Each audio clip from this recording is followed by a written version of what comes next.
Performance ఎలా సాధ్యమైంది? వరుస వివాదాల్లోనూ ఏంటి విజయ పరంపర? పొత్తులు లేకపోయినా ఈ విక్టరీ ఎలా సాధ్యం? రెండేళ్లలోనే సింగిల్ లార్జెస్ట్ పార్టీ ఎలా సాధ్యమైందా?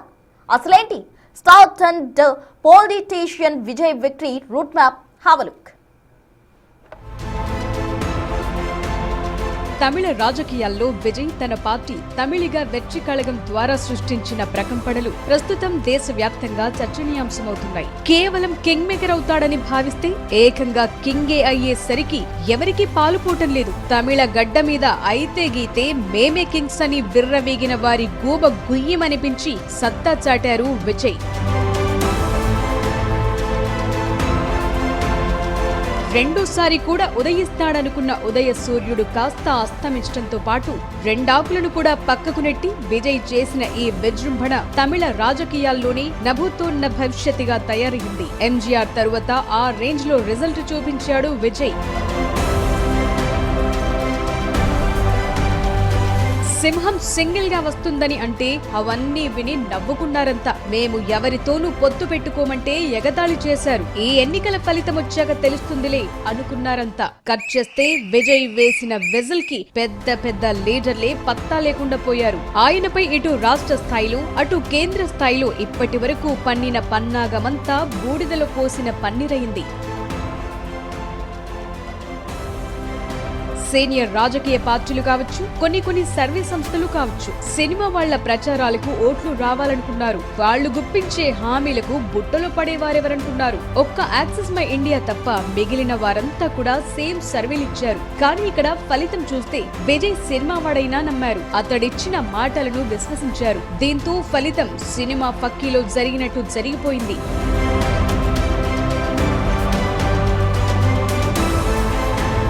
మామూలుగా ఒక నానుని ఉండేది. అదేంటంటే నరసింహ సినిమాలో రజనీకాంత్ ఒక్క పాటలో ఎదిగిపోయినట్టు పార్టీ పెట్టిన కొన్నాళ్లకే విజయ్ విజయం సాధించడం కష్టమన్నారంతా. కానీ అచ్చం అలాగే జరిగిపోయింది. దీంతో జనం మైండ్ సెట్ ని స్టడీ చేయడానికి తమ మైండ్ సెట్ ని రీసెట్ చేసుకోవాల్సి వస్తోంది పార్టీలు, ఇతర లీడర్లు.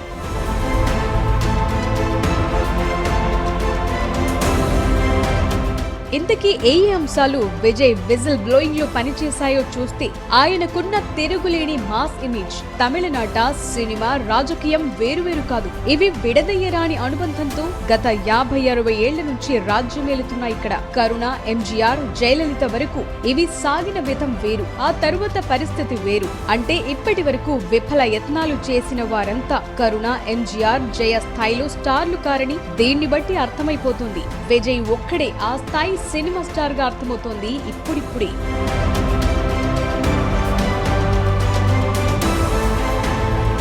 ఇక యువత ఎలా కనెక్ట్ అయిందో చూస్తే ఆయన అభిమాన సంఘాలే ఆయన్ను ఎక్కడికో తీసుకెళ్లి నిలబెట్టాయని చెప్పాలి. బిఎంఐ పేరిట గత దశాబ్ద కాలంగా క్షేత్రస్థాయిలో సేవ కార్యక్రమాలు చేస్తున్నారు విజయ్. ఇవి ఆయనకు పటిష్టమైన క్యాడర్ను అందించి పెట్టాయని చెప్పాలి.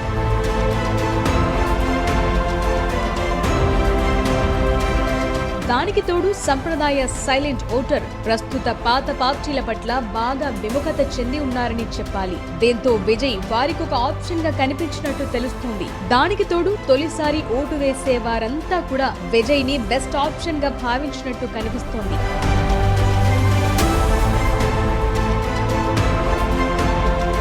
ఇకపోతే స్పష్టమైన రాజకీయ సిద్ధాంత ప్రకటన. అదేంటో చూస్తే సెక్యులర్ సోషల్ జస్టిస్, ద్రవిడ ప్లస్ నేషనలిజం మిక్స్ చేసి కొట్టారాయన. ఇటు అంబేద్కర్, అటు కామరాజర్ వంటి నాయకులను తన రోల్ మోడల్స్ గా ప్రకటించి అటు ద్రవిడ ఓటర్లను, ఇటు జాతీయ భావాలున్న వారిని విశేషంగా ఆకట్టుకోగలిగారు.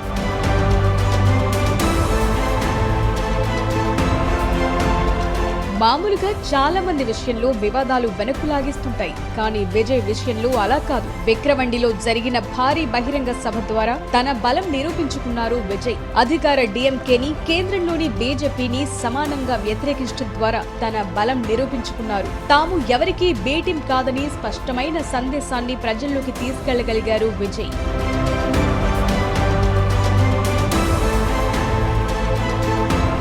వ్యూహాత్మక ఒంటరి పోరాటం కూడా బాగానే కలిసొచ్చింది. సాధారణంగా కొత్త పార్టీలు పొత్తుల కోసం వెతుకుతాయి, కానీ విజయ్ ఎందుకో తెలియదు ఒంటరిగా పోరాడడానికి నిశ్చయించుకున్నారు. కొత్త చరిత్ర లిఖించాలనుకున్నారు. అదే నిజం చేసి చూపించారు. ఇది ఓల్డ్ తమిళ కల్ట్ పార్టీస్ కి తగిన మాస్టర్ స్ట్రోక్ గా చెప్పాలి.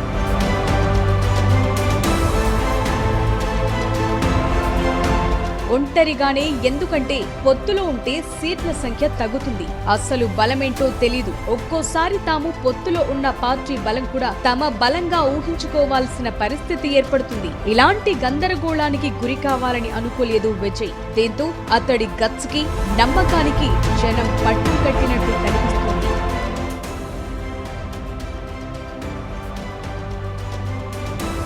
దానికి తోడు ఏఐఏడీఎంకే జయ తరువాత బాగా బలహీనపడటం, డీఎంకే పై ఉన్న వ్యతిరేకత వెరసి విజయ్ కి సానుకూలాంశాలుగా మారాయి. జనం కొత్త ప్రత్యామ్నాయం కోసం చూస్తోన్న తరుణంలో ఆయన ఎంట్రీ టైమింగ్ బాగా సెట్ అయినట్టుగా భావిస్తున్నారు. పార్టీ అంటే కేవలం సినిమా షూటింగ్ లా ఫీల్ అవ్వలేదు. ఇక ప్రసంగాలంటే సినిమా డైలాగులు కొట్టినంత ఈజీగా అనుకోలేదు. అది సినిమా అయినా పాలిటిక్స్ అయినా నిబద్ధతకు లోబడి కొన్ని విధి విధానాలపై ఆధారపడి పనిచేయాల్సినవిగా గుర్తించారు.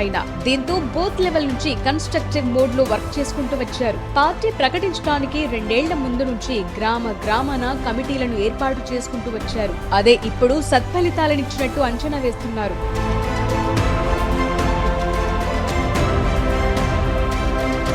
విద్యార్థులను కూడా దృష్టిలో ఉంచుకున్నారు. ప్రతి నియోజకవర్గంలోని టాపర్లను సత్కరించడం ద్వారా పేద మధ్యతరగతి కుటుంబాలకు దగ్గరయ్యారు. ఇది రాజకీయాలకు అతీతమైన సానుభూతి తీసుకొచ్చి పెట్టింది.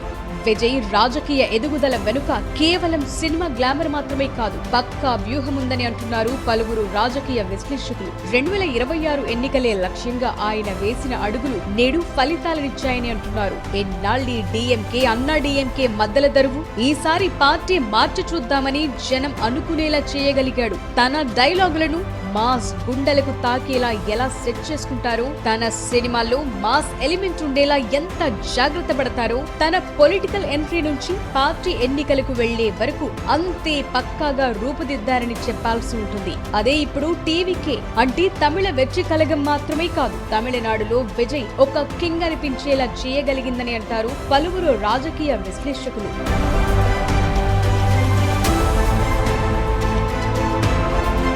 ఏది ఏవైనా తనకున్న క్రేజ్ ని ఓట్లుగా మలచుకోవటంలో ఈ మధ్య కాలంలో విజయ్ తరువాతే ఎవరైనా అనే స్థాయిలో రాణించి జాతీయ స్థాయిలో చర్చనీయాంశమవుతున్నారు ఇళయ దళపతి విజయ్.